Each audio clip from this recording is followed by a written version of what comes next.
KBS 열린 토론.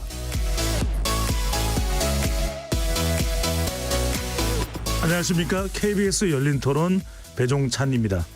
지금 뭐 그게 2,000명이라고 딱 한정진 건 무리가 있다고 해도 어쨌든 한 20여 년 동안 증원이 일어나지 않았었는데 절대적으로 부족하다고 보고요. 정부의 증원 방침이 맞다고 봅니다. 증원해가지고 적절하게 그 우수한 인력을 배출하려면 거기에 맞는 그 제반 여건도 생각을 해야 되죠. 그렇기 때문에 무작정 뭐 2,000명이다 어떻다 뭐 이렇게 정해놓고 하는 거는 옳지 않다고 봐요. 진짜 원하는 게 뭔지를 확인해서 그거를 어느 정도 타협점을 찾아야지 이거 계속 그냥 진흙탕 싸움으로 갈 바에는 완전 강경한 대책을 세워서 내세우든 이렇게 지지부진하게 끌고 가는 거는 서로한테 안 좋을 것 같아요. 편중되어 있는 시설이라는 인력은 좀 분산시켜야 될 필요가 있다고 생각해요. 그래서 공공의료 같은 건 좀 찬성을 하죠. 공공의료원들이 수익을 목적으로 하는 건 아니잖아요. 어떤 소득 재분배나 어떤 낙후되거나 소외된 계층에 대한 복지 차원에서 접근하는 건 맞다고 보고 주변 시설 이런 갖춰진다고 하면 지방 가서 근무하겠죠.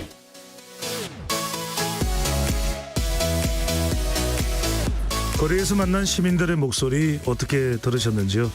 정부의 의대 정원 발표 이후 정부와 의사계의 강대강 싸움은 계속되고 있습니다. 오늘 정부는 다시 한번 의대 정원 확대는 의료 정상화를 위해 꼭 필요하다면서 2,000명 정원을 못 박았고요. 의사계가 대화 전제 조건으로 요구하는 정원 수정 방침에 대해서는 거부했습니다. 정부의 타협 없는 모습과 의료 현장을 떠나는 의료 종사자들의 모습을 국민들은 어떻게 바라보고 있을까요? 더불어 단순히 의사 숫자만 늘린다고 지금의 부족한 지역, 필수 의료 등이 정상화될 수 있을까요? 참 중요한 주제입니다. 오늘 열린 토론에서는 정부와 의사계 간의 첨예한 갈등에서 벗어나 진짜 의료 정상화를 위한 실질적인 방안이 무엇인지 집중적으로 논의해 보겠습니다. KBS 열린 토론 지금부터 출발합니다. 치열한 토론 속에서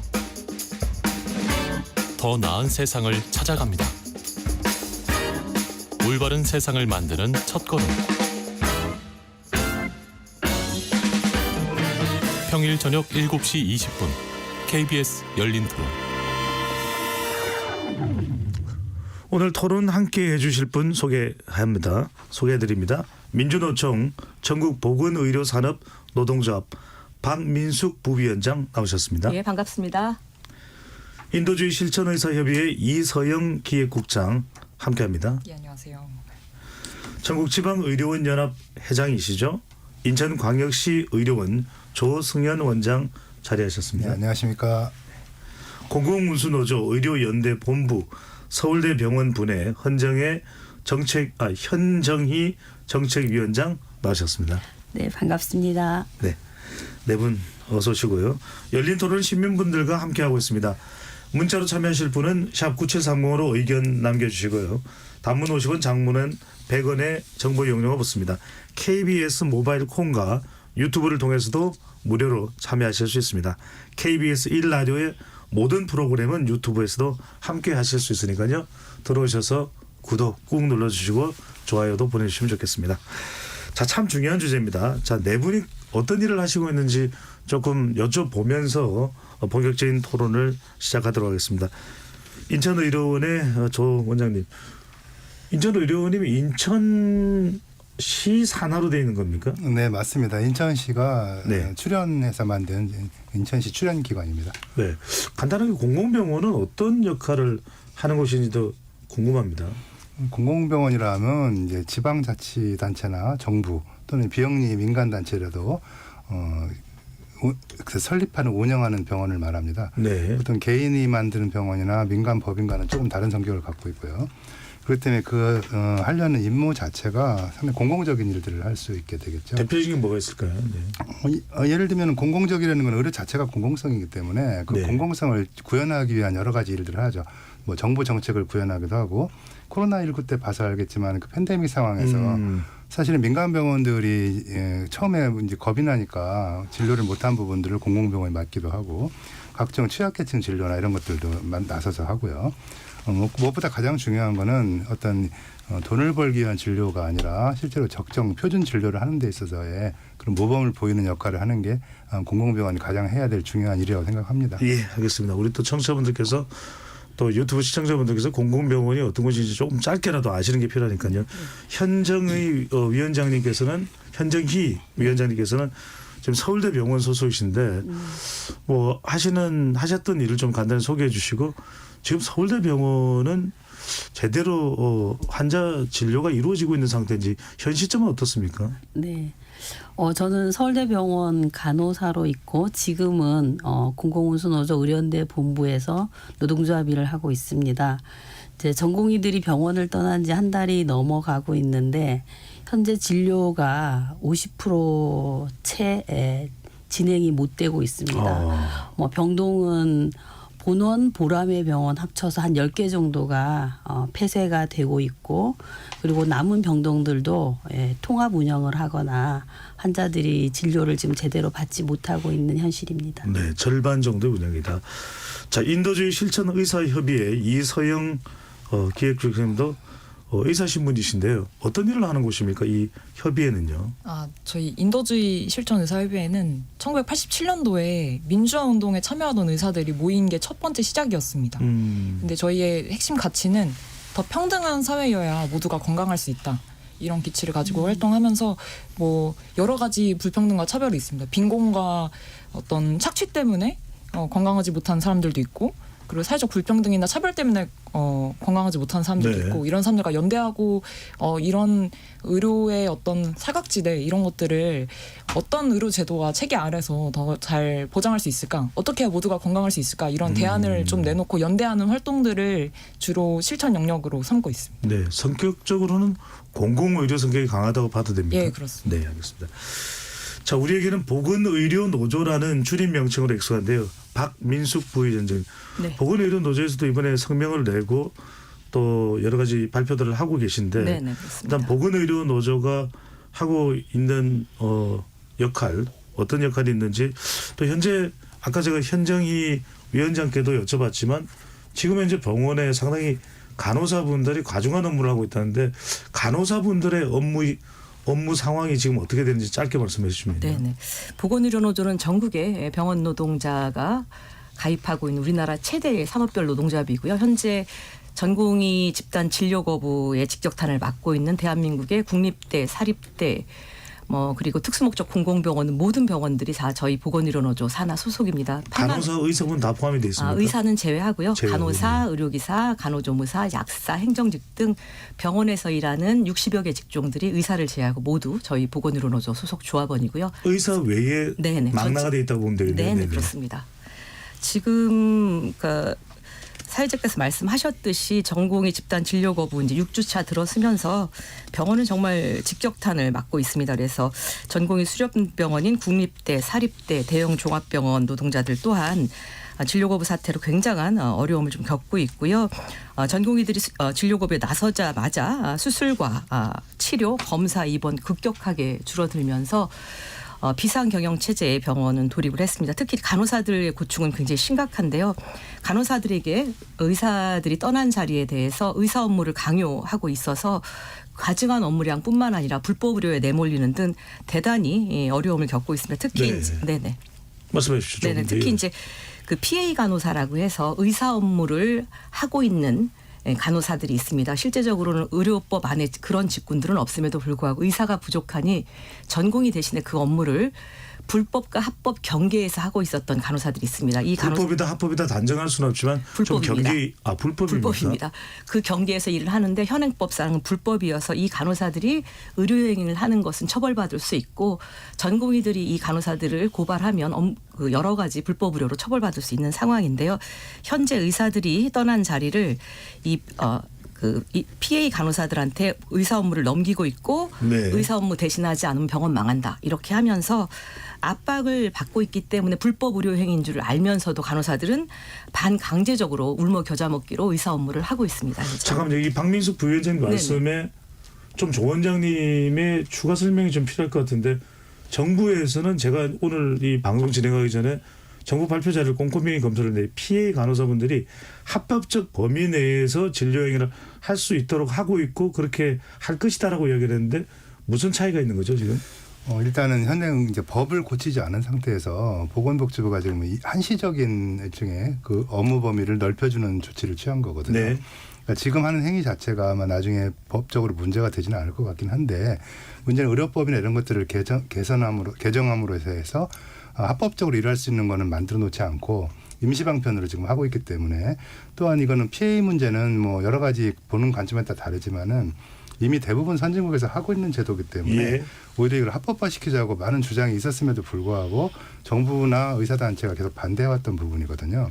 그래서 어쨌든 좀 미묘하긴 하지만 사실은 이 기회를 통해서 뭔가를 합법화시킬 수 있는 그런데 제도적 뒷받침이 됐으면 참 좋겠다. 지금 의료 공복이 되니까 박 부위원장님 더 PA 간호사가 굳이 많은 숫자가 작동하지 않아도 되는데 더 부각이 되는 셈인 거죠. 그런 게 아니라요. 복지부가 지금 간호사 시범 사업이라고 하는 것을 전공의 집단 진료 거부 이후에 발표를 좀 하면서 네. 의사 업무 중에 98가지 중에서 89가지는 간호사가 해도 돼라고 하는 지침을 마련을 했습니다. 그래서 이 안에서 의사 업무를 대신하는 것 관련해서는 나중에 여러 가지 문제가 법률적인 문제가 생기더라도 이것은 병원장이 책임을 지지 간호사들한테는 책임지지 않게 하겠다라고 하는 시범 사업의 형태로 현재 2월 말부터 하고 있습니다. 그러나 네. 이게 법이 아까 원장님 말씀하셨듯이 법이 개정된 것이 아니기 때문에 만약에 간호사들이 의사 업무를 하다가 이 시범 사업 속에서 불법 의료이기 때문에 알겠습니다. 의료사고가 발생하면 그 책임은 병원장과 간호사가 동시에 고발되고 책임을 지게 됩니다. 네, 그 부분은 여러분들이 조금 더 법적으로 좀 확인을 해야 되는 부분이니까요. 네네. 네, PA 간호사는 수술 보조, 검사 시술 보조, 네네, 맞습니다. 검체 의뢰, 응급 상황 시 보조 등의 역할을 하는 간호사다. 그동안 의료기능 활동적인 PA 간호사가 1만 명을 넘는 수준일 것으로 예상을 해왔는데요. 네네. 현재 전공의가 떠난 자리에서 PA 간호사 5천 명 이상이 활동하는 것으로 파악된다고 합니다. 자, 현정희 이 위원장께 하나 여쭤볼게. 네. 이 전공의 이제 이른바 의대 정원 확대로 갈등이 불거질 초반에는 네. 간호사 단체에서 정확히 몇 명이라는 건 저도 잘 기억이 안 납니다만 의사 정원을 찬성했던 것으로 기억이 납니다. 최근엔 조금 변화의 움직임도 있지만 그 당시 초반에 이 의대 의사 숫자를 늘리는 것에 대해서 간호사 단체에서 찬성을 했던 이유는 뭘까요? 일단 의사 수가 부족해서 상급 종합병원에서도 의사 업무가 PA란 이름으로 간호사들한테 많이 넘어오고 있고 그다음에 상급 종합병원이 아닌 일반 병원에는 이미 오래전부터 일반인들은 의사 업무로 알고 있지만 그런 업무들을 간호사들이 많이 하고 있거든요.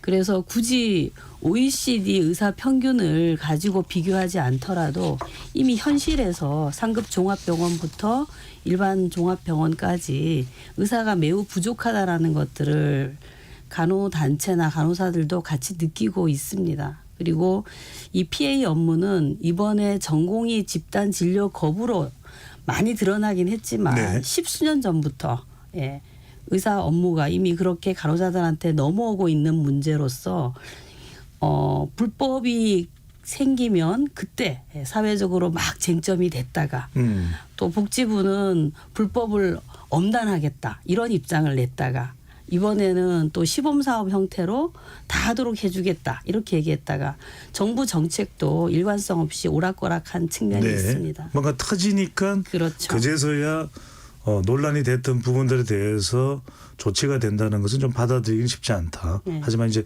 의대 정원을 늘리라고 간호사 단체가 이야기했던 것은 그럼 부족 상황 간호사에까지 일이 넘어오는 것에 대한 지적일 수도 있다 이런 말씀인 그렇죠. 거죠. 예, 예. 자, 조 원장님께 여쭤보지 않을 수 없는 게 정부에서 이번에 또 설명을 하면서 이렇게 종합병원들이 상급 종합병원들이 전공의에 과다하게 의존하는 것은 좀 잘못된 의료 체계다.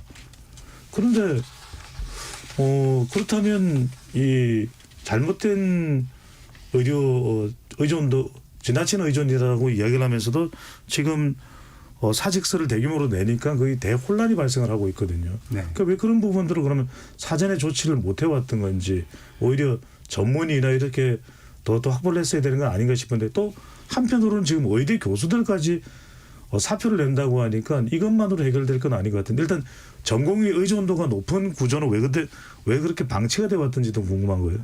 그 이제 사실은 뭐 근본적으로 본다면 우리나라 병원 자체가 수익을 추구하는 거를 거의 일본의 목표로 삼기 때문에 수익을 추구하는 기업의 속성은 당연히 비용을 줄이고 매출을 늘리려는 쪽으로 갈 수밖에 없고 네. 전공이라는 분들은 어쨌든 전문의보다는 급여가 뭐 몇 분의 1 내지 절반 이하이기 때문에 그분들의 노동력을 활용하고 또 주 80시간이라는 참 엄청난 노동을 통해서 보통 전문의들이 하기 싫어하는 험한 일들을 많이 맡겨왔거든요. 근데 그것들이 너무 오랜 동안 고착화되어 있는 거죠. 사실 중요한 문제는 뭐냐 하면 나중에 말씀드려야 될지 모르겠지만 우리나라는 그러니까 병원이라는 게 만들어진 이유가 국민들에게 필요한 서비스를 제공하기 위해서 만들어진 게 아니라 병원이 설립되고 나서 의과대학을 다 설립을 합니다. 네. 이제 보통 이제 역사를 갖고 있는 선진국들은 의사를 양성하기 위한 의과대학을 짓고 그 의사들을 수련하기 위해서 병원을 짓는 이런 거꾸로 가는 형태인데 비해서 우리나라는 큰 병원들이 자기네 병원에 인력을 보충하기 위한 수단으로 의과대학을 짓는 이런 구조가 되다 보니 의과대학조차도 거기서 배출되는 학생도 그 병원에서 일하는 인턴, 레지던트 같은 전공의 인력을 뽑고 싶은 거고 그러다 보니까 이런 수익 구조, 그 수익을 추구하는 구조 내에서 아주 만성적으로 전공에 의존되는 형태가 반복됐던 겁니다. 그건 뭐 민간병원뿐 아니라 국립대학교 병원도 마찬가지고요. 경제적 이유가 크다고 볼 수 있는 거네요. 그게 가장 크죠. 네. 네. 네. 그러니까 네. 자, 이런 상황에서 일단 이서영 기획주치에 여쭤볼게요. 일각에서 전공의 연봉이 뭐 2.5억에서 3.5억이다. 전공의. 전공의가요. 전문의들. 전문의가 그렇습니까? 네, 전공의는 5천만 원 미만입니다. 현재. 전공의는 5천만 원 미만이고요. 네. 이것도 제대로 전달돼야 되겠네요. 자칫 지금 일반에서 이해하는 전공의가 상당히 연봉이 많은 것처럼 인식이 되고 있는데 전문의의 경우에는 뭐 2.5에서 뭐 3.5 이런 그렇습니다. 뭐 이건 이제 평균 숫자가 될 수는 없습니다만 전문의는 5천만 원 이하입니까? 수련을 받지 않는 봉직이 병원에서 월급을 주는 의사들은 연봉이 그 정도 되지만 수련을 받으면서 일하는 전공의는 월급이 낮은 편입니다. 그러니까 지금 집단 진료 거부를 하면서 나간 인턴 레지던트들의 평균 급여는 한 연봉 4,800만 원이니까 주 80시간 일하면서 4,800만 원이니 최저임금보다 약간 높은 수준의 가장 열악한 노동자이기도 합니다. 그건 사실. 뭐 많다고 할 수는 없네요. 그러니까 적은 거죠. 아까 예. 원장님 말씀해주신 것처럼 병원이라는 걸 산업이라고 보는 사람들 입장에서는 아주 노동력 집중적인 산업이거든요. 그러니까 여기서 비용을 아낀다? 그러면은 사람들한테 주는 돈을 임금을 가장 아끼는 게 중요한 거죠. 경영자 입장에서는. 그러다 보니까 이 값싼 의사 인력인 전공의들에 의존할 수밖에 없는 구조가 있는 겁니다. 그래서 지금 정부가 전공의들이 빠져나가니까 이렇게 수련생이 빠져나가는데 이렇게 비정상이 된다? 이게 사실 되게 이상한 거거든요. 그래서 전문의 중심 병원으로 바꾼다 이런 얘기를 하고 있는데 근데 이걸 얼마나 실효성 있게 추진할지는 지켜봐야 될 일인 것 같습니다. 지금 의료법 시행규칙에 환자 입원하자 몇 명당 의사 몇 명 뭐 몇 명당 간호사 몇 명 이렇게 정해져 있는 게 있는데 사실 안 지켜도 사실 아무 제재도 안 받고 있거든요.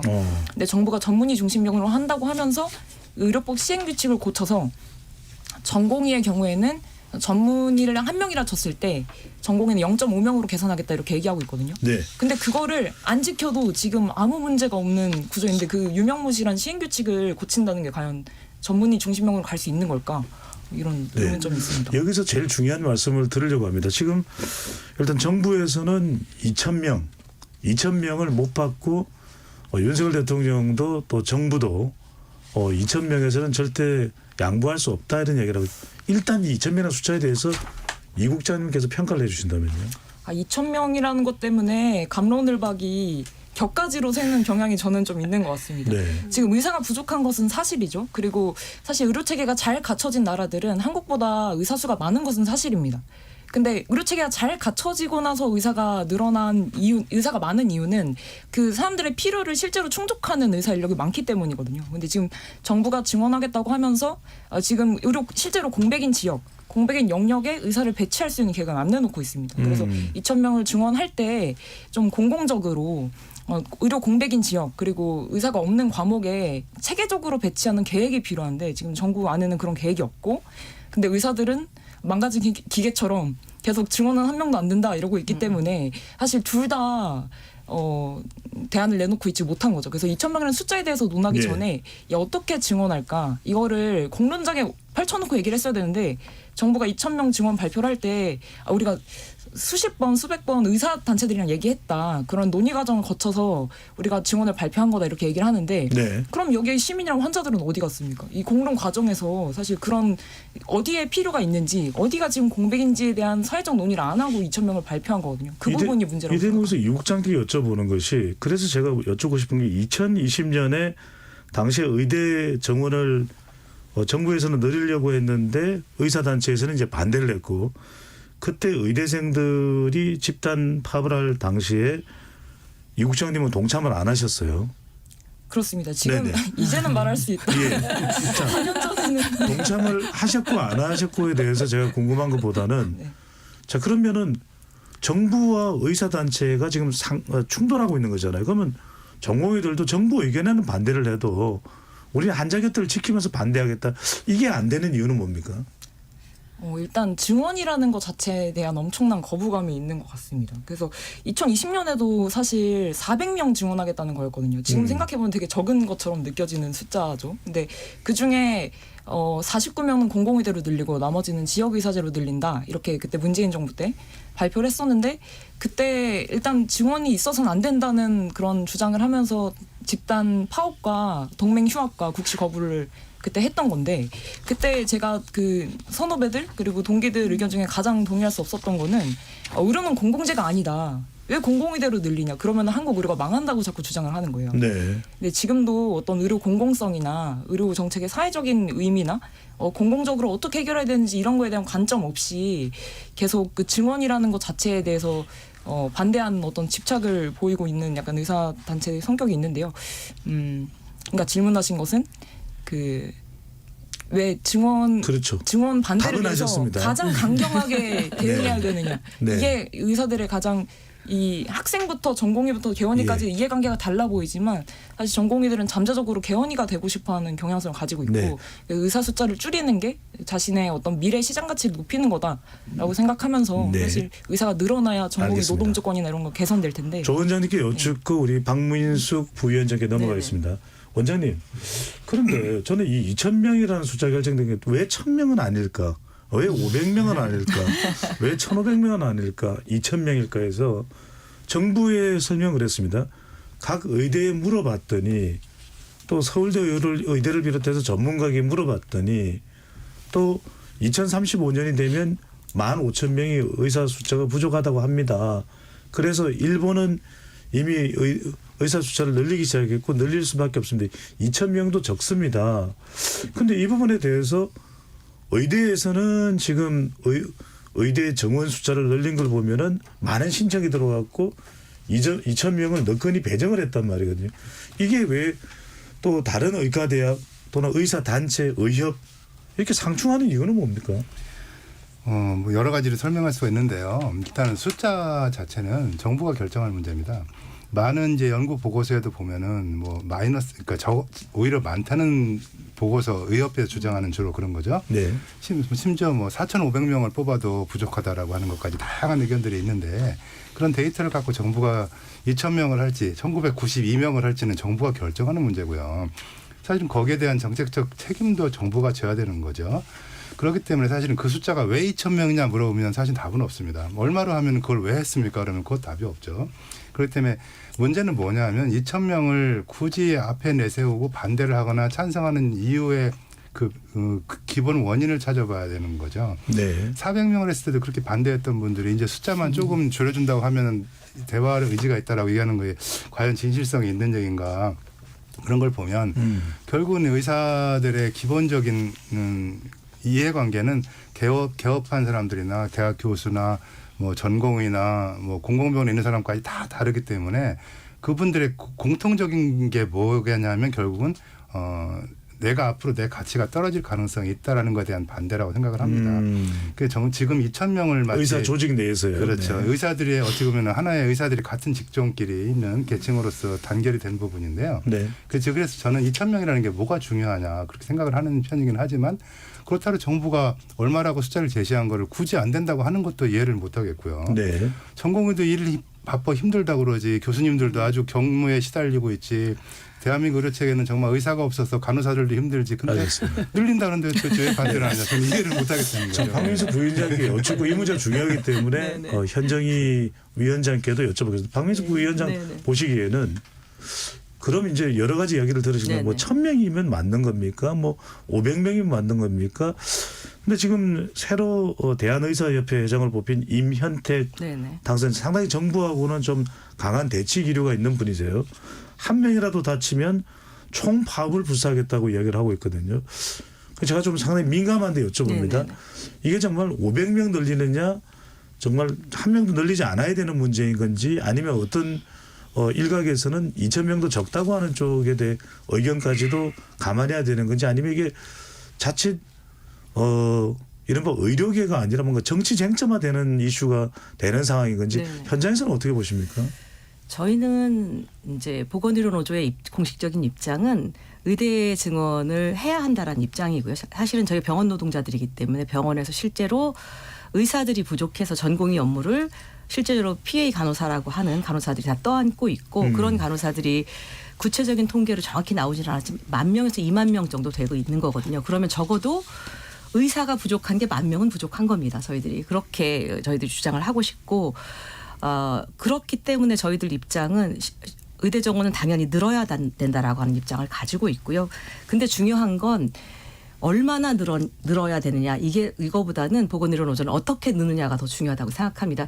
이 의사들 10,000명이 비필수 진료과인 피부 미용 성형외 돈 버는 진료과에만 다 몰려간다라고 하면 사실은 응급실 뺑뺑이라든가 소아과 오픈런이라든가 지역 필수 의료 공백, 지역 의료 공백 때문에 의사 인력을 늘려야 된다라는 거에 국민의 90%가 찬성을 하시는 건데 그런 곳에는 가지 않고 돈 버는 의사 만든다라고 하면 늘릴 이유가 없는 거죠. 그래서 저희들이 어떻게라고 하는 부분은 이번 기회에 의사만 늘릴 것이 아니라 지역 의료에 종사할 수 있는 지역 의사제, 공공 의사제 이것을 패키지로 같이 통과시켜서 정말로 필요한 곳에 지역에 그리고 지방의료를 비롯한 공공의료기관에 필수로 의무 복무하게 하고요. 지역에서 뽑아서 지역 전형으로 뽑아서 그 지역에 지역 의사로 남아서 일본의 자치의대처럼 지역 의료에 종사할 수 있는 의사 인력을 뽑으라고 하는 거기 때문에 저희들이 그런 면에서는 의사 증원에 대해서는 찬성하지만 지금 정부가 갖고 있는 공공의대도 법을 통과시켜주지 않았고 지역 의사제도 통과되지 않았습니다. 그래서 이렇게 늘려서 지금 이게 정말 국민의 생명과 안전을 지킬 수 있는 건지는 상당히 의문이고요. 그러니까 신임 의사협회장님 당선이 되면서 이제 저희가 오늘 성명서를 냈습니다. 단 한 명도 늘지 못하고 우리 전공이라든가 제자들에 대해서 단 한 명이라도 불이익받으면 가만히 있지 않겠다. 전 국민에 대한 겁박행위라고 생각하거든요. 환자들은 당장 치료를 못 받아서 피해를 보고 있고 응급실 뺑뺑이를 더 많이 돌고 있고 암 환자들은 치료 시기를 놓치고 있거든요. 근데 자신들의 기득권만 지키기 위해서 그 국민들을 상대로 겁박하는 거다라고 생각을 합니다. 네. 현정희 위원장님은 어떻게 보십니까? 그래도 일각에서는 조금 숫자까지 풀고 유연하게 협의를 할 수도 있을 텐데 그럴 수는 없는 것이냐라는 또 볼멘 소리도 나오기도 합니다. 현 위원장님이 보시기에는 이 숫자에 이번에 일종의 이 협상학 관점에서 숫자 이거 2,000명이라고 하는 거 어떻게 평가하시고 적정수가 현 위원장님 쪽에서 이제 관측하시기에는 어떻게 보시는지 그것도 좀 말씀해 주시고요. 네, 의대 정원 증원 문제를 둘러싸고는 이번이 처음이 아니잖아요. 예. 그 의사들이 집단 진료 거부를 한 게 이번이 9번째인데 그동안 이런 문제들이 쟁점이 됐을 때 이전 정부를 포함해서 이게 어떤 문제고 왜 이런 문제가 발생했는지에 대해서 시민들한테 정확하게 얘기를 하지 않았어요. 그 지점은 이번 정부도 마찬가지죠. 지금 그 소아과 오픈런이라든가 응급실을 찾아서 헤매야 되는 이 지역 의료와 필수 의료 문제는 왜 발생했는가. 이 지점에서 정부는 국민들한테 정확히 진실을 알리는 게 가장 우선이라고 생각합니다. 그래서 시민들이 보기에 2,000명이 맞는지 아니면 3,000명이 맞는지 1,000명이 맞는지를 이거를 시민들한테 내놓고 의사 집단도 정부도 시민들을 주체로 세워서 야, 우리 사회가 이렇게 지역 의료와 필수 의료 문제를 해결하려면 어느 정도면 좋겠냐라는 것들을 공론화해야 네. 되는데 그 과정을 하지 않았다는 거죠. 그래서 지금 정부와 의사 집단은 허구적인 대립구도를 만들어서 실제 문제는 외면해버리고 시민들이 요구하는 것들은 뒤로 다 빠져버리고 허구적인 의사 숫자만 가지고 지금 이게 다툼을 하고 있는 문제가 저는 오히려 더 심각한 문제로 봅니다. 그래서 정부가 2,000명이라고 했다면 그리고 의사는 2,000명이 아니라고 한다면 이걸 시민들한테 나와서 저희는 시민들을 서로 설득해야 된다고 생각합니다. 예. 자, 그래도 이게 워낙 중요한 이슈라서 계속 좀 여쭙지 않을 수가 없습니다. 조 원장님, 이게 뭐 이제 뭐 정부에서 또 2,000명이라는 숫자를 이미 발표를 한 상황이기 때문에 계속해서 이 부분이 쟁점화될 수밖에 없는 상황인데 이걸 좀 뭔가 그런 게 이론으로 정립된 건 없습니까? 적정 의사 수에 대한 어떤 계산을 한다든지 아니면 그걸 좀 더 설득력 있게 이러이런 이유로 1, 2, 3번, 4번 근거를 해서 이 정도의 추가적인 의사 숫자가 필요하다라는 것을 좀 전달하면 더 설득력이 있을 법하기도 하거든요. 저는 그 면에 있어서는 정부가 설명한 내용이 사실은 상당한 과학적인 근거가 있다고 보거든요. 네. 10년 동안 뭐 10,000명, 15,000명이 필요하기 때문에 적어도 2,000명은 늘려야 소기의 목적을 달성하겠다. 이것도 부족하다라는 게 정부의 입장인데 그 숫자 자체는 맞다고 봅니다. 문제는 현장에서 그걸 과연 수용할 준비가 돼 있느냐 이런 데 대한 이제 왈가왈부들은 상당히 많고 사실 교수들이 지금 반대하는 이유도 우리가 애들을 그만 애들을 어떻게 가르치냐 이런 문제 아니겠어요? 그래서 제 생각은 거꾸로 정부가 2,000명을 발표했으니 그럼 강의실도 빨리 지어주고 교수도 빨리 뽑아라라고 압박을 하는 게 교수님들의 자세야지 2,000명을 내려놓고 1,500명만 하자 이게 과연 맞는가 저는 그런 생각을 좀 해봅니다.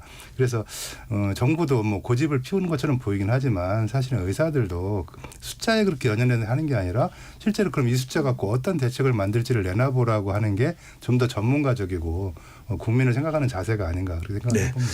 자, 이 국장님께 여쭈고 싶은 것은 사실 우리가 오늘은 이제 워낙 쟁점화되어 있는 이 문제보다는 실제로 이제 공공의료 또 지역의료가 더 정상화되느냐라는 것이 더 핵심인데 아까 우리 박민숙 부위원장도 말씀하신 게 이제 필수의료거든요. 그러니까 나오는 이야기가 이제 이겁니다.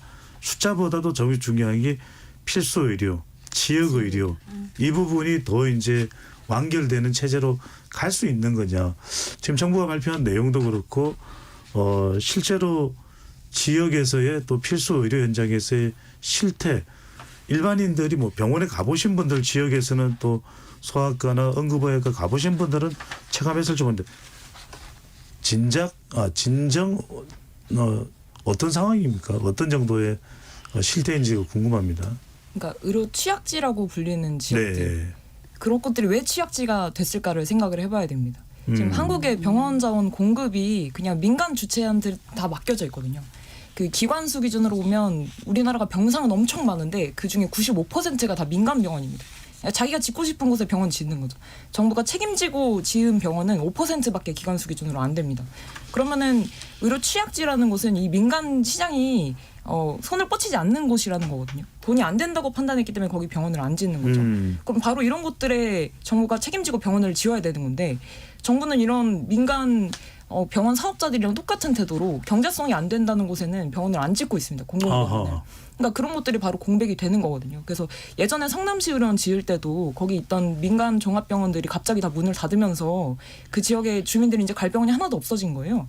그래서 이제 주민 조례 발의 운동을 해서 서명 운동을 모아서 우리 지역에 공공병원을 만들라 이렇게 요구해서 만들어냈던 것인데 지금까지도 그런 문제는 계속 반복되고 있습니다. 성남시 같은 그런 사례가 있었지만 최근에 옹상이라고 경남의 그 양산 부근에 있는 소도시가 있습니다. 네. 거기도 종합병원이 민간 한 군데가 있었는데 그 수익성 문제로 문을 닫았어요.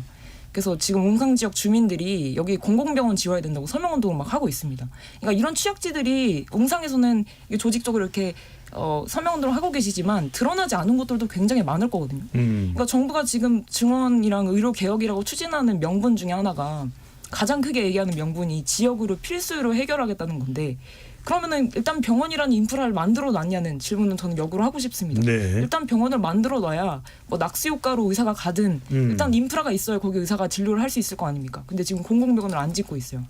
정부가. 그래서 이 부분이 가장 문제라고 저는 생각합니다. 현 회장님 그러고 듣고 보니까 사실 우리가 의대 이번에 의료 4대 개혁 패키지 안의 내용에도 보면 지역 의료를 강화하겠다. 또 필수 의료를 강화하겠다라는 이야기를 했고 의료 수가를 조정하겠다.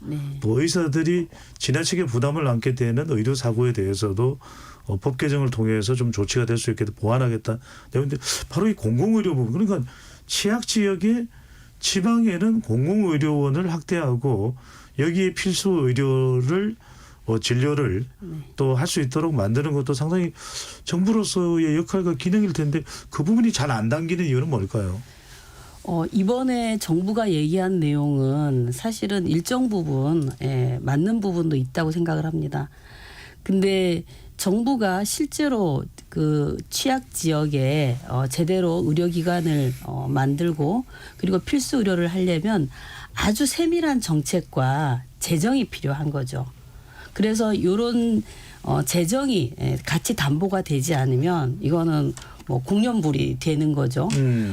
예를 들면 현재 우리나라에 250개 시군구가 있는데 여기에 분만 진료 취약지가 108군데예요. 와. 그리고 응급의료 취약지가 98군데예요. 네. 그럼 이런 데에 아까 말씀하셨던 실제 공공의료기관들이 여기에 가서 지역 주민들의 필수 의료를 담당하려면 예산이 필요하고 이 예산을 어떻게 마련해서 어떤 계획으로 병원을 지을 건지 그리고 그렇게 지어진 병원에는 의사 간호사들을 어떻게 배치할 건지 요 계획이 나와줘야 되죠. 근데 지금 현재 우리 현실은 지방의 의대를 졸업해도 52%가 다 수도권으로 와요. 그 이유는 뭔가요? 돈벌이 때문인가요? 돈벌이도 있고 수도권에 병원이 많으니까요. 네. 네네네. 그다음에 강원대 같은 경우에는 63%가 강원대를 졸업하고 다 수도권으로 와요. 네. 그러니까 이런 문제를 구체적인 정책과 재정으로 세밀하게 해결하지 않으면 네. 이건 말로 되는 게 아닌 거죠. 그리고 이미 그 이전 정권에서도 뭐 어떤 정부든 말은 다 잘할 수 있지만 이 말이 현실에서 지역 의료와 필수 의료를 해결하려면 세밀한 세부 계획과 예산 이 부분이 필요한데 지금 정부에서도 예산에 대해서는 자꾸 미루고 있잖아요. 예산입니다. 나중에 얘기하겠다. 네. 다음에 얘기하겠다. 이렇게 해서는 앞서 얘기했던 의미 있는 개혁들이 현실에서 그렇게 실제로 실현될 네. 수가 없다는 거죠. 아까 박명수 부원장님도 필수 의료 부분이 중요한데 이 부분이 정부의 이번 발표 내용에도 잘 포함이 안 된 것 같다는 말씀 주셨는데 대충 이렇게 전개되는 것 같습니다. 그러니까 필수 의료 중요하고 지역 의료 중요하기 때문에 의료 4대 개혁하겠다 그러면 의사협회에서는 그건 아닌데 그러면서 사실 또 뭔가 정말 우리가 솔깃할 수 있는 무릎을 칠 수 있는 대안은 또 안 나와요. 네. 부위원장님 보시기에는 지역 의료 중요하다. 아까 이제 공공의료원이나 예산도 우리가 이세영 국장님이나 현 위원장님께서 말씀을 해주셨고 자 필수 의료도 소아과나 뭐 응급의학과, 산부인과 이런 부분 취약한 건 지금 지자체의 상황에서도 나왔는데 그러면 박 부위원장님이 이렇게 현장을 보실 때 지역이 좀 더 보완이 되게끔 그리고 또 이른바 소아과 오픈런이 안 일어나고 응급의학과 응급실 뺑뺑이가 안 일어날 수 있는 그런 현장에서 보시는 대안은 뭘까요? 저희는 이제 계속 일관되게 주장하는 게 지역의료, 필수의료, 공공의료를 살려라라고 네. 얘기를 하는 거고요. 그러니까 이제 세 분의 토론자가 말씀을 하셨지만 대한민국의 공공의료의 비율은 10%가 안 되거든요. 사실은 우리가 이제 전문가들이 항상 나와서 정부에서도 얘기하는 게 OECD로 가자. 우리 OECD에서 몇 등 뭐 이렇게 얘기를 하는데 경제대국일지는 몰라도 OECD 평균은 공공의료의 비율이 71%인데 우리나라는 10%가 안 돼요. 그러니 이 코로나19 3년 4개월 동안 10%밖에 안 되는 공공병원들이 코로나 환자의 80%를 치료했단 말이에요. 여기 이제 옆에 계신 인천의료원 원장님이신데 이런 지방의료원들이 어렵고 힘들게 그 목숨을 걸고 환자들을 지켜냈던 거예요. 그럴 때만 공공의료를 찾고 코로나가 끝나고 나니까 토사구팽시키고 이런 정부 정책 자체가 좀 잘못되어 있는 거고요. 저희는 공공의료를 30% 이상으로 늘리고 소아과라든가 실제적으로 이제 그런 필수 진료과에 대해서는 뭐 어쨌든 그 의사들이 주장하는 건 수가가 낮다 그런 얘기도 하는데 저는 실제적으로 이 수가가 낮은지 적정한지는 원가를 공개하면 됩니다. 근데 네. 단 한 번도 의사협회는 소아과라든가 흉부외과라든가 본인들이 굉장히 열악하다라고 판단하는 진료과에 대해서 원가를 공개한 적이 없어요. 다만 너무 돈벌이가 안 되고 현재 유지가 되지 않기 때문에 그 진료가를 하지 않는 거다라고 얘기하는데 그러면 저는 국민들 앞에 우리가 이 원가가 100원인데 우리가 네. 70원밖에 못 받고 있다. 그러면 늘려달라라든가 그러면 국민들이 그걸 동의하지 않을 이유가 없는 거죠. 근데 매번 어렵다. 수가가 낮다. 항상 의사협회는 기승전 수가 얘기만 합니다. 수가가 너무 낮아서. 그게 아니고 정말로 국민들과 함께 드러내놓고 지역으로 공공의료 필수의료를 살리기 위해서 의사협회도 그렇고 정부도 그렇고 그리고 의료기관 단체들 시민단체 환자단체 모여서 저는 머리를 맞대고 좀 논의해야 된다고 생각하고 그리고 한 가지 더는 정부가 공공의료 살리고 필수의료 살릴 것처럼 얘기하는데 그러면 지금 현재 국회 보건복지 상임위원회에 공공의대법하고 지역의사제법이 상정돼서 통과돼 있습니다. 네. 국회 본회의로 올해 총선에서 총선 끝나고 이제 5월 말 네. 국회가 끝나기 전에 가야 하는데 국민의힘이 이걸 반대하고 있어요. 그래서 네. 이 법안이 올라가지 않았거든요. 저는 그래서 정말로 의사 인력을 늘려서 국민의 생명권을 지키려고 하나 그거에 대한 진정성을 네. 정부하고 국민의힘에 묻고 싶어요. 그게 사실이라면 이 법안을 통과시켜줘야죠. 부위원장님 네. 입으로 가야 돼가지고 그냥 네네. 짧게만 여쭤보겠습니다. 네네. 실제로 지금 방금 전에 그런 말씀하신 게 의사 단체, 네네. 그다음에 보건의료노조, 또 정부, 또 공공의료 관계자 모여서 해야 안 합니까? 한 번도 한 적이 없습니다. 한 번도요? 네네. 정부도 부르지를 않고요. 자기네들 입맛에 맞는 사람들만 회의를 하고 사실은 이게 사회적 대화가 저는 필요하다고 보거든요. 그러니까 의대 네, 정원 문제도 알겠습니다. 몇 명을 늘리냐 우리끼리 정부가 결정하는 건 맞지만 함께 논의해야죠. 안 모였다라는 게 네네. 더 놀랍네요. 네, KBS 열린 토론은 월요일부터 금요일까지 모입니다. 자, 토론이 진행되는 동안 많은 청취자분들이 의견 보내주셨는데요. 관련된 내용 들어보겠습니다. 정의진 문자캐스터. 네, 지금까지 청취자 여러분이 보내주신 문자를 소개합니다. 2927님. 일단은 의사가 확보되어야 해결됩니다. 의사가 모자란 상태에서 한 발도 진척 안 됩니다. 4002님. 환자를 볼모로 삼다니 이게 지식인의 모습은 아닌 걸로 보입니다. 7809님. 몇 명으로 증원하면 의사단체에서 만족할까요? 초고령화 시대에 의료진을 찾는 인구수가 증가할 수밖에 없는데 의사 수 늘려야죠. 애초 의사단체를 만족시키는 증원수라는 건 없습니다. 6712님. 공공병원이 생각보다 정말 없더군요. 나이가 들면 병원 때문에 도시가 좋다는 우스갯소리도 있습니다. 지역에 병원 많아야 합니다. 의사 수가 느는 것만 중요한 게 아니라 그 의사들이 어디서 일하느냐가 중요합니다. 정병원님. 인성과 실력이 겸비한 의사가 필요합니다. 의대와 의료시장을 개방해야 합니다. 실력이 있다면 의대 졸업과 상관없이 국가고시 통과하면 의사 자격을 주면 어떨까요? 대도시의 경쟁 의사 수를 늘리지 않기 위해 지방의 의료 환경을 무시하며 증원을 반대하는 겁니다 해주셨고요. 유만식님. 정책은 충분한 토론과 협상이 필요한데 독불장군식의 이런 협상 때문에 이런 난이 난 겁니다. 이번 의료 공백이 길어진 거는 정부의 책임입니다. 충분한 토론 없이 2,000명만 고집하는 겁니다 라고 보내주셨네요. 네, KBS 열린 토론 이 시간은 영상으로도 생중계하고 있습니다. 유튜브에 들어가셔서 KBS 1라디오 또는 KBS 열린 토론을 검색하시면 지금 바로 토론하는 모습 보실 수 있습니다. 방송을 듣고 계신 여러분이 시민 용객입니다. 계속해서 청취자 여러분들의 날카로운 시선과 의견 보내주세요. 지금까지 문자캐스터 정의진이었습니다.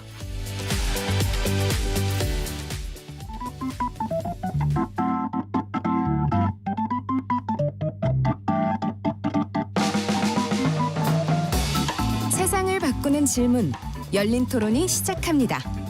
KBS 열린 토론은 언제나 열려 있습니다.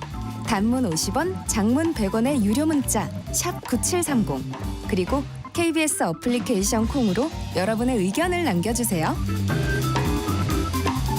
KBS 열린 토론 2부 이어가겠습니다. 많은 분들이 또 관심을 가지고 의견을 보내주시는데 계속해서 보내주시고요. 민주노총 전국 스튜디오에는 민주노총 전국 보건의료산업 노동조합 박민숙 부위원장, 또 인도주의 실천 의사협의회 이서영 기획국장, 인천광역시 의료원 조승현 원장, 공공운수노조 의료연대본부 서울대병원분의 현정희 정책위원장 이렇게 네 분이 나와 계십니다. 현 위원장님 이게 공공운수 노조에 포함된 이유가 있습니까? 그냥 궁금했어요. 네. 공공운수노조는 조합원이 25만 명 정도 되는데요. 네네. 공공기관에서 일하고 있는 노동자들이 또 가장 많이 가입돼 있는 노조입니다. 운수에 우리가 방점을 찍을 필요는 없는 거네요. 네네. 국민연금, 건강보험, 뭐 국립대병원, 예. 그리고 철도, 가스 뭐 이런 데들을 포함해서 돌봄, 그다음에 이제 교통까지 다 포함이 되져서 네. 25만 명이 넘는 노동자들이 함께하는 산별 노조입니다. 그렇군요. 혹시 우리 또 청취자분들이 궁금해할 수가 있으니까요. 네. 자, 이 국장님께는 오늘 우리가 공공의료와 이제 공공의료가 이야기를 하다 보니까 의료가 상당히 취약한 사각지대 또 지역이 될 수 있을 가능성이 높은데 그래서 이번에 2,000명 정원의 상당량도 무려 82%의 숫자가 비수도권입니다.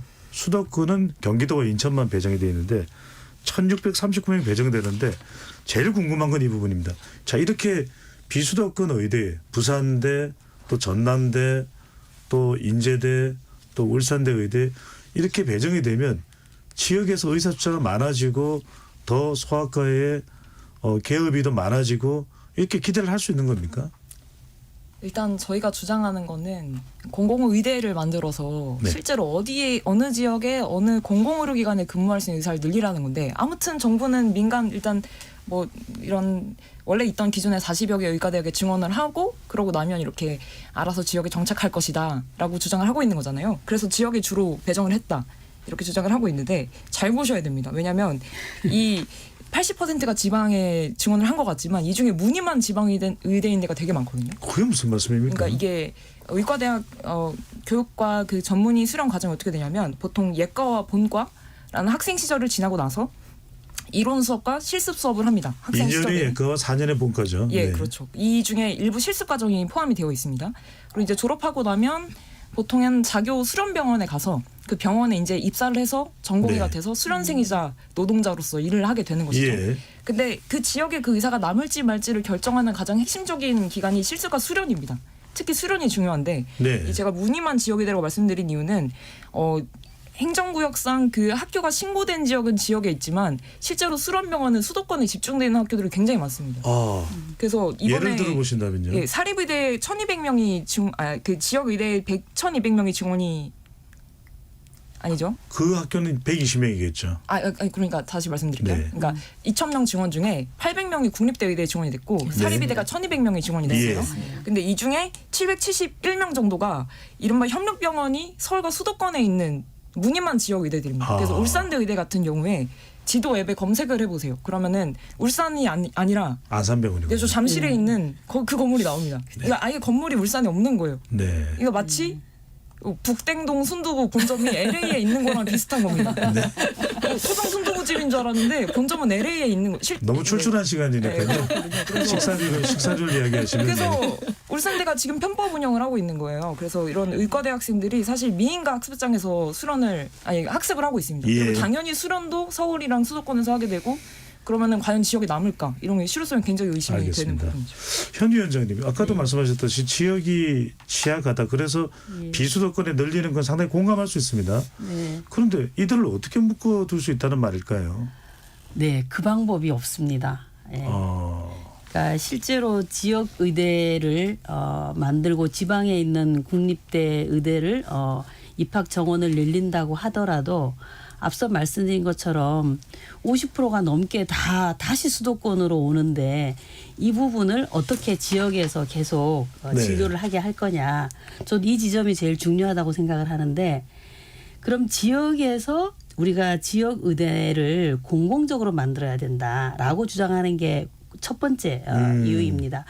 현재 있는 지방에 있는 국립대 증원을 하거나 혹은 공공의대를 만들어서 처음부터 이 공공의대에 들어가는 사람들은 지역에서 진료를 할 수 있는 사람으로 선발을 예. 하고 그리고 그만큼 국가가 또 학비 지원이라든가 지역에서 진료를 할 수 있는 여러 가지 인프라들을 지원을 해야겠죠. 그렇게 해서 지역에 있는 의료기관에서 최소 10년 이상 진료를 할 수 있도록 아주 세심한 배려와 세부 정책, 예. 재정까지 같이 필요한 거죠.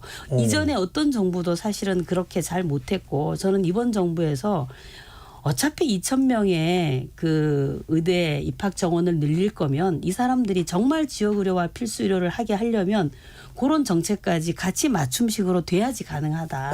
예, 그렇지 않으면 아까 50% 넘게 수도권으로 다 올라올 거죠. 그러면 정부는 2,000명 늘려서 또 결국 수도권 의사 말짱 도루묵이 되네요. 예, 돈벌이 진료 쪽으로 가게 할 수도 있는 거죠. 조 원장님 지금 의사 신분인 이서영 기획국장 또 간호사 출신인 현정희 위원장님께서 말씀하신 거 보면 솔깃하거든요. 상당히 설득력도 있고요. 그러면 이걸 정부 정책하는 전문가들이 모를 리가 없을 텐데 이걸 반영해서 하면 상당히 좋을 것 같은데 그렇게 잘 안 되는 이유는 뭘까요? 저는 사실은 어쨌든 정부를 믿고 싶습니다. 지금은. 그래서 이제 그 뒤에 세밀한 정책은 당연히 이후에 논의해야 되겠지만 지금 일단 수를 늘리는 자체가 너무 에너지가 소모되는 정책이기 때문에 제가 보면 그거를 논의할 시간이 없다고 좀 믿고 싶고요. 사실은 말씀하신 게 맞죠. 예. 뽑아놓기만 한다고 될 리는 없죠. 그게 의사협회가 가장 또 비난하는 부분이기도 한데 실질적으로는 가만히 보면 숫자를 못 늘린 상태에서는 어떤 정책도 의미가 없습니다.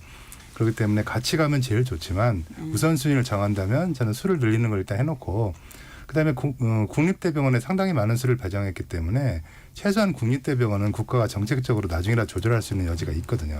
그럼 그 부분을 갖고 뭐 공공의대를 활용을 하든 지역의사제를 하든 제가 보는 다음에 이제 정부를 설득하는 목표는 그리로 가야 되지 않는가 하는 좀 단계적인 좀 그런 걸 제안하고 싶어서 저는 일단은 신뢰를 보낸다고 말씀을 드리겠습니다. 원장님 추가로 여쭤보는데 지금 이제 인천 공공의료원 원장으로 계시는데 공공의료원을 좀 확대해서 좀 사라진 것도 있긴 합니다만 지금 말씀을 듣고 보면 오히려 차라리 서울에서 공부한 의사라도 여러 가지 뭐 장학금 제도든지 어떤 의료의 공공성 등을 더 강조해서 지방의 의료원에 가서 일을 하게 되면 상당히 이런 부분이 해소될 수 있을 거라는 생각이 드는데 어떻게 보시는지요? 빙고입니다. 제가 늘 주장하는 게 바로 그거고 의사를 늘린다고 되는 게 아니라 필수 의료 현장에 가도록 키우는 것도 중요한데 문제는 이 사람들이 일할 좋은 병원을 만들어야죠. 필수 의료에 강제로 가게 해놓고 가보면은 천막 치고 앉는 병원에서 월급도 못 준다 일하라고 그러면 누가 가겠습니까? 그 사실 지역 공공병원이 커져야 되고 경쟁력 있게 키우는 건 맞거든요. 그건 대도시도 마찬가지입니다.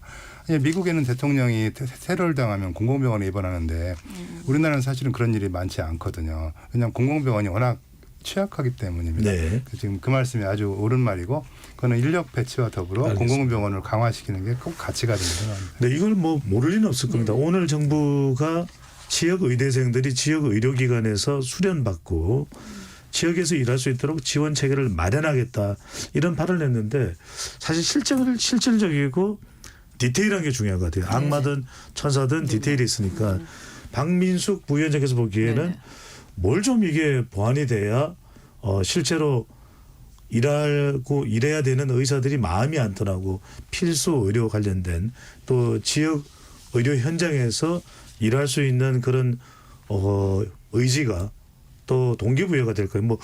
뭐가 될까요? 의무 근무 기간을 두는 그런 게 될까요? 아니면 연봉이 될까요? 좀 어떤 게 될까요? 지금 보시면 지역에는 지방의료원들도 그렇고 민간병원도 그렇고 5억 10억을 줘도 가지 않습니다. 왜냐하면 기본적으로는 정주 여건이나 이런 것들이 상당히 어려운 것도 있고 교육도 자녀들이 있을 경우 그런 것도 좀 많이 어렵고 일단 원장님 말씀하셨듯이 지역에 제대로 된 공공병원이 없기 때문에 가서 근무하려고 하는 생각을 대다수 의사들이 갖고 있지 않습니다. 그래서 저는 계속 주장하는 게 지역 의료를 정말 살리고 싶다라고 하면 가장 쉬운 거는 좀 국회 보건복지 상임위에서 이미 통과한 지역의사제 통과시켜주면 되거든요. 그러면 그게 의무복무 10년이 있습니다. 지역의사제 공공의대 법안이 국회 보건복지위에 10개의 법안이 현재 올라와 있고요. 민주당 주도로 만장일치로 통과가 됐는데 국민의힘은 다 반대해서 현재 이 법안이 국회 법사위원회에 계류돼 있어요. 법사위원장이 국민의힘 김도우 위원이신데 이 법안을 상정 안 하고 가만히 두고 있어서 폐기될 위기에 있습니다.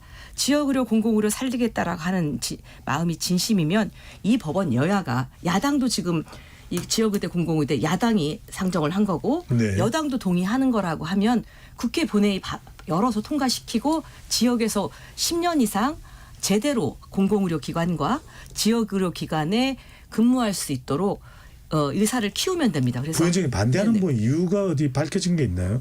그 국민의힘에서는 이 부분 관련해서 계속 밖으로는 왜 이유를 대지는 않아요. 왜 반대한다는 얘기를 안 하고 저희가 추론하기엔 2020년도에 문재인 정부 시절에 의대 정원 400명 늘린다고 할 때 가장 큰 의사들이 반대했던 이유는 공공의대 설립 때문이에요. 네. 그래서 요번에 자기네가 2,000명 늘리는 것이 좌초되지 않을까라고 하는 우려 때문에 공공의대 얘기는 한마디도 꺼내지 말자 이렇게 생각을 한 것 같습니다. 그래서 어쨌든 그런 것들이 뭐 직업 선택의 자유를 침해한다, 의사협회는 이렇게 얘기하는 거거든요. 강제 노동을 시킨다 이렇게 하고 있기 때문에 아마 그런 의사들의 반발을 무마하기 위해서 우회로를 택한 것이 아닌가. 근데 저는 전공법으로 가야 한다. 지역의대 공공의대법 통과시켜라 국회 본회의 열어서. 예. 네네. 이 국장님 어떻게 보시는지 얼마 전에 한 지방의 의료원에서 뭐 수억의 연봉을 주는데도 마다하고 가지 않는다. 사실 일반인들에게는 그 연봉이 그래요? 난 갈 것 같은데 막 이런 거 있는데 왜 안 가는지 하고 지금 방금 전에 말씀하신 공공의대를 의료계에서 반대하는 이 부분에 근본적인 이유는 어디 있다고 보시는지요? 10억을 줘도 왜 안 가느냐. 사실 뭐 제가 만약에 그 사람이라고 거기다가 어플라이를 할까 말까 고민하는 의사 입장에 생각해 보면 왜 10억을 주느냐. 의사가 정말 없구나. 그럼 내가 가면 독박 쓰겠구나. 이렇게 생각하겠죠. 예, 가면은 제가 몸이 하나인데 뭐 만약 연장금을 엄청 많이 해야 된다. 그럼 나도 삶이 있는데 네. 내가 그런 것까지 희생하면서 저희 가야 될까? 뭐 이런 고민을 할 수가 있죠. 인간적으로. 근데 이게 바로 시장 실패인 것 같습니다. 그러니까 의사 인력 공급을 그렇게 완전한 자율에 맡겨놓고 있는 거잖아요. 지금 어디서 어떻게 근무할지 의사 인력 양성 계획에 그런 내용들이 전혀 없기 때문에 예. 그래서 민간 의료기관에서 근무할 수 있는 선택이 좀 더 손쉽고 가까이 있는 거죠. 그래서 제가 생각하기에는 지금 뭐 의사 증원과 관련된 그런 계획성 있는 뭐 공공의대 지역 의사제 말씀해 주셨는데 그런 것도 필요하고 그리고 그것들이 실제로 실현될 수 있는 공공병원을 만들어야 되고 네. 그럼 그 공공병원이 그런 인력 규모를 적정히 유지하면서 나 가도 독박 안 쓰겠구나 라고 안심하고 갈 수 있는 좋은 일자리가 될 수 있게 그 공공병원들이 그렇게 의사 많이 뽑아도 재정 문제가 없도록 정부가 그런 돈을 많이 들여서라도 유지해야 되는 공공병원들에 대해서 재정 책임을 충분히 져야겠죠. 좀 지나친 상업화가 아닌 차원에서의 공공의료원을 접근할 필요가 있다. 네, 그런 취약 지역에 의사가 없고 병원이 없는 게 바로 이 민간 주도로 공급하고 있는 시장주의 의료의 실패이기 때문에 이거는 공공에서 개입해서 해결하지 않으면 사실 답이 안 나오는 겁니다. 네, 아까 우리 박민숙 부위원장께서 말씀하신 부분을 조금 보완하겠습니다. 국회 계류정인 지역의사제는 민주당은 지역 필수 의료 분야에서 일할 의사들을 양성하기 위해서는 두 제도, 그 중에 하나가 이제 지역 의사제이고요. 이것이 필요하다고 강조하는 반면에 국민의힘은 국민의 기본권을 제한하는 조항이 있는 만큼 추가적 논의가 필요하다. 왜냐하면 어떤 지역으로 한정하는 것이기 때문에 이 보건복지부 장관도 아마 그런 이야기를 하고 있는데 조성희 원장께는 이 부분을 여쭤보겠습니다. 이제 공공의료가 더 이제 보완돼야 된다라는 것은 오늘 이제 우리가 충분한 논의를 하고 있는데 필수 의료와 관련된 부분입니다. 그러니까 이 부분은 조금 지금 이제 의대 정원 숫자가 워낙 봉착돼 있다 보니까 잘 논의가 안 되는데 그러면 과연 이건 의료 수가 문제로 해결될 수 있는 부분입니까? 필수 의료 소아과나 산부인과. 그러니까 그 이유는 아이들의 좀 숫자가 줄어들었다는 부분도 있을 테고요. 뭐 돈벌이가 되느냐 안 되느냐는 경제적 차원도 있을 테고 산부인과도 마찬가지로 워낙 이제 저출산 상황이다 보니까 응급의학과도 병원에서 실질적으로 그것이 경제적으로 운영에 대한 어떤 보상 차원이 있느냐 이런 부분인데 이런 부분들을 보완할 수 있는 가장 근본적인 해법으로 논의되는 건 뭡니까? 사실 지금 말씀하신 모든 것이 사실 공공의료라는 안에 들어가는 거거든요. 예를 소아과 의사가 필요하다고 치면 정부가 그걸 정확히 추계를 해서 배치를 하고 환자가 1명이 됐든 100명이 됐든 쉽게 말해서 비용이 들어가는 거는 보상을 받을 수 있게끔 만들어주는 자체가 수가의 조정이거든요. 그것도 안 되면 강제로 근무를 시키는 방법도 있고요. 이미 그건 우리나라가 아니라 외국에서 하는 방법이기 때문에 결국은 가격 그러니까 쉽게 말해 가격 정책으로 조절할 수 있는 부분과 일종의 제한적인 면허 같은 강제를 통해서 할 수 있는 부분을 동시에 가야 된다고 봅니다. 또 하나 사실은 말을 하지 않는 부분이 있는데 필수 의료를 안 하는 이유는 사실은 비급여 진료를 통해서 너무나 쉽게 돈을 많이 버는 구조입니다. 예를 들면 대학 교수님들이 자괴감을 느끼는 거는 정말로 내가 이렇게 힘들게 지내는데 물론 교수님들의 월급이 적은 건 아니라고 생각합니다만은 똑같은 친구가 나가서 개업하면 밤도 안 새고 술술술술 하는 것 같은데 나보다 몇 분씩 번단 말이죠. 자 그러면 똑같이 소아과 산부인과를 한다고 이거 필수 의료과라고 하는 게 아닙니다. 소아과를 해도 실제로 미용 성형하는 분들이 굉장히 많습니다. 과목이 중요한 게 아니고 그 과목 내에서 어떤 일을 하느냐가 중요한데 바로 그런 필수 의료 분야를 키우려면 거꾸로 말하면 그렇게 쉽게 돈 버는 부분을 줄일 수 있는 정책이 반드시 나와야 된다고 생각을 하는 겁니다. 네. 자, 현 위원장님께는 자, 조금 다른 차원에서 말씀드리면 우리가 OECD 이 가입국이든 경제협력개발기구 국가들하고 비교해 보더라도 공공의료 비율이 좀 취약한 건 사실인데 한편으로는 민간 의료가 우리는 상당히 좀 나름 또 비중이 크고 활성화되어 있는 것도 부인할 수는 없는 사실입니다. 그렇죠. 그렇다면 국가가 지나치게 공공의료 영역으로 이렇게 진입하는 것 이 부분에 대해서도 굳이 그렇게까지 정부에서 병원 짓고 뭐 과거에 어떤 의료원을 없애는 그런 걸 그 이슈로 상당히 또 논란이 됐던 지역도 있었고 이 부분은 어떻게 보십니까? 정부가 또 지금 막 후발적으로 뛰어들어서 공공병원을 더 많이 짓고 그것까지 관리를 떠맡고 책임을 지는 것이 과연 맞느냐는 지적에 대해서는요.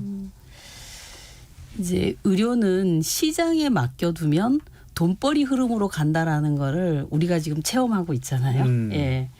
그러니까 시장에 맡겨둬도 괜찮은 상품들이 있고 시장에 맡겨두면 엉망이 되는 상품들이 있는데 의료라는 거는 왜 그러냐면 병원에 갔을 때 나는 비싼 CT나 MRI 안 찍고 엑스레이만 찍고 싶습니다. 이렇게 할 수가 없다는 거죠. 예. 근데 마트에 가서 내가 어떤 라면을 살지, 어떤 신발을 살지는 제가 선택하면 돼요. 예. 가성비도 따지고. 근데 의료라는 것은 시장에 그대로 맡겨뒀다가는 앞서서 말씀하셨던 그런 부분들의 문제들이 수십 년간 생긴 거죠. 그래서 의료라는 거는 시장에 그냥 맡겨두면 안 되고 의료인들 숫자와 의료인들 면허 관리를 하는 거죠, 정부가. 네. 마찬가지로 의료기관에 대해서도 그런 관리가 필요한 거죠. 그래서 우리는 공공의료를 얘기하는 건데 예를 들어서 내가 내 돈으로 1000병상짜리 병원을 지어서 나는 서울에서 돈 벌겠다. 어떻게 막습니까? 예. 그냥 두면 그런 문제가 생기기 때문에 이 의료라는 거는 의료인 배출부터 의료기관 공급까지 또 사회적 재원을 어떻게 만들 건지 이 부분까지 다 국가가 아주 세밀하게 관리 통제를 해야 된다라는 게 전 세계적으로 다 입증된 문제거든요. 네. 예. 이제 그런 게 의료기 때문에 공공의료를 정부가 세밀하게 계획을 세워서 해야 된다라는 것에 대해서는 큰 이견은 없습니다. 다만 우리나라에서는 군사 정권 시절에 공공의료 비율이 30%였어요. 네. 예, 근데 이게 점점 줄어서 5%가 됐단 말이죠. 그러면 왜 이렇게 30%에서 5%가 됐을까? 역주행을 했는데요, 우리는. 그렇죠.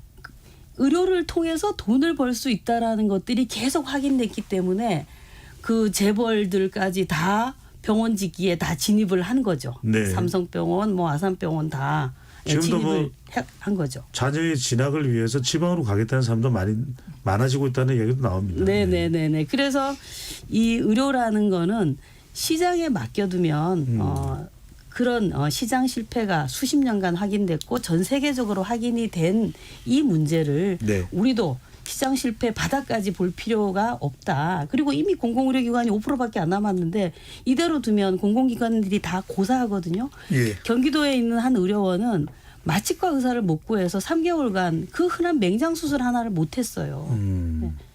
그러니까 이런 지역의 필수 의료와 이런 지역 의료를 누가 합니까? 알겠습니다. 돈 버는 사람은 거기 안 가죠. 네.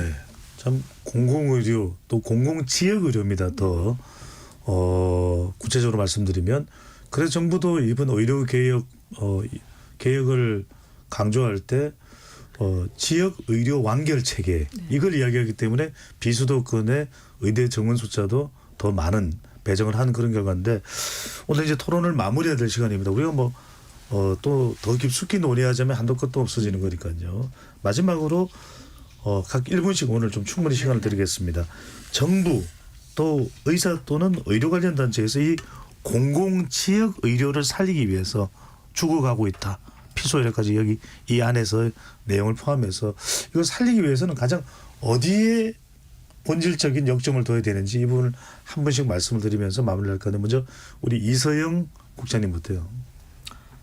사실 어디에 역점을 둬야 되는 오늘 하루 종일 제가 공공의료 얘기를 들었는데 네. 공공의료입니다. 근데 지금 의사들은 그냥 증원 안 된다만 얘기해서 계속 반복하고 있고 정부는 시장 논리로 이걸 해결하겠다는 거거든요. 아까 수가 얘기도 잠깐 나왔지만 필수 의사 안 가니까 거기 수가 인상해주면 된다는 건데 그것도 사실 시장주의적인 접근이거든요. 그렇죠. 돈 많이 주면 그쪽으로 흘러들어간다는 논리가 지금까지 작동이 안 된다는 게 확인이 된 건데 그런 거 말고 좀 더 계획성 있는 공공의대나 공공병원 확충과 이런 공공성 있는 과제들을 정부가 해나가야 될 것 같다는 생각이 들고 그렇지 않다면 지금 수십 년간 의정 갈등 이렇게 크게 불거진 적이 몇 번 있지 않습니까? 네. 환자나 시민분들 얼마나 피로하실지 저도 괴롭습니다. 이거 이제 그만했으면 지겹고 네. 이거 그만하려면 공공의료 강화하지 않으면 이거는 계속해서 반복될 수밖에 없다. 이 말씀 네. 드리고 싶습니다. 혹시 이 국장님의 진료 과목이 소아청소년과는 아니죠?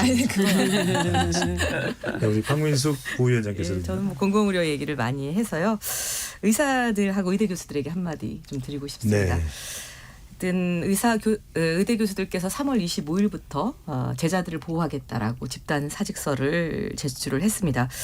저는 의대 교수들께 묻고 싶어요. 정말 제자들을 보호할 게 아니라 환자와 국민들을 보호해야 되는 거 아닙니까? 그래서 정말 책임 있는 의사하고 스승이라면 지금이라도 전공의들을 설득해서 환자 곁으로 복귀할 수 있도록 해야 하는 것이 진정한 의대 교수 스승의 역할이라는 말씀을 좀 드리고 싶고 네. 정부도 사법 처리하겠다, 면허 취소하겠다 이렇게 강공으로만 하지 말고 의사들을 벼랑 끝으로 몰아서는 전공의들이 돌아오지 않습니다. 그래서 국면을 바꿔서 일단 2,000명은 증원하기로 한 거니 하고 네. 전공의들과 의사협회와 대화의 테이블을 좀 만들어서 적극적으로 함께 대화를 해야 됩니다. 그리고 우리 보건의료노조에서는 사회적 대화를 제안하고 있습니다. 보건의료 노사, 전공의, 의사협회, 시민단체, 환자단체, 정부 모두 모여서 그러면 이 문제를 2,000명은 증원하되 나머지 필수의료, 지역의료, 공공의료 이 공백 문제를 어떻게 담아낼지를 함께 사회적 대화를 해야 되는 거 아니냐. 이게 네. 3개월이 걸리든 6개월이 걸리든 의대 정원은 내년 2025년도에 정원이기 때문에 그 안에 6개월에서 1년 이상 충분한 토론을 통해서 대다수 국민들이 동의하는 내용으로 네. 가야 한다. 이런 말씀을 꼭 좀 드리고 싶습니다. 우리 박민숙 부위원장님 말씀에 대화가 필요해. 대화가 필요합니다. 자, 현정희 위원장님께서는요. 네, 지금 전공의들이 병원을 떠난 지 한 달이 넘어가고 있는데 분명한 거는 주 80시간 3일 당직 이렇게 더 이상 둬서는 안 된다고 네. 생각합니다.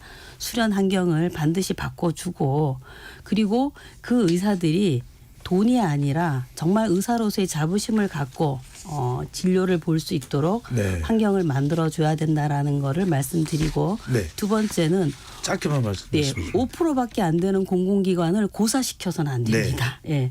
그리고 연 1조면 좋은 공공병원을 충분히 만들 수 있습니다. 그래서 알겠습니다. 좋은 공공병원을 만들어서 이 전공의 의사들이 좋은 공공병원에서 자부심을 느끼면서 네. 일할 수 있도록 마무리하겠습니다. 만들었으면 좋겠습니다. 자, 네 분 말씀 잘 들었고요. 조 원장님 죄송합니다. 시간이 제가 착각을 했네요. 마무리해야 돼서요.